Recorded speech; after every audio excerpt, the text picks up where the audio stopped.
மனதிறங்கி எங்களுக்கு உதவி செய்ய வேண்டும் என்று சொன்ன போது இயேசு சொல்லுகிறார், நீங்கள் விசுவாசித்தால் என்றல்ல, நீ நீ நீ நீ அப்படிங்கிறார். நீ விசுவாசிக்க கூடுமானால் ஆகும். ஆண்டவரே, நாங்க அவங்களோட பையன் இருக்கட்டும், நீ நீ நீ நம்முடைய விசுவாசம் பேசப்படும், நம்முடைய விசுவாசம் பேசப்படும். ஆண்டவர் இந்த இடத்துல அவன் பையன் கிட்ட விசுவாசம் இருக்கா விசுவாசம் இல்லையானே பார்க்க விரும்பல.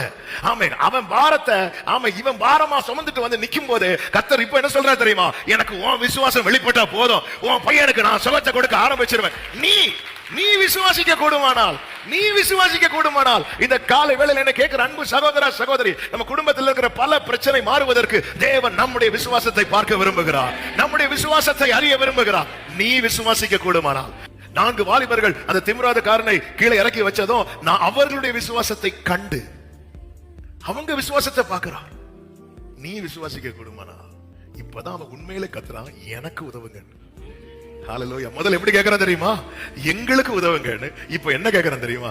எனக்கு உதவுங்க ஆண்டவரே, எனக்கு உதவுங்க ஆண்டவரே. என்ன இந்த விசுவாசத்துல என்ன தூக்கி நிறுத்திட்டீங்கன்னா என் குடும்பம் எழும்பிரும் ஆண்டவரே, விழுந்து போன என் கூடாரம் திரும்ப எழும்பிரும் ஆண்டவரே. எத்தனை பேர் நம்புறீங்க? இந்த காலை வேளையில ஒரு விஷயம் கைகளை உயர்த்தி, தகப்பனே இந்த விசுவாசத்தில் என்னை தூக்கி விடுவீராக.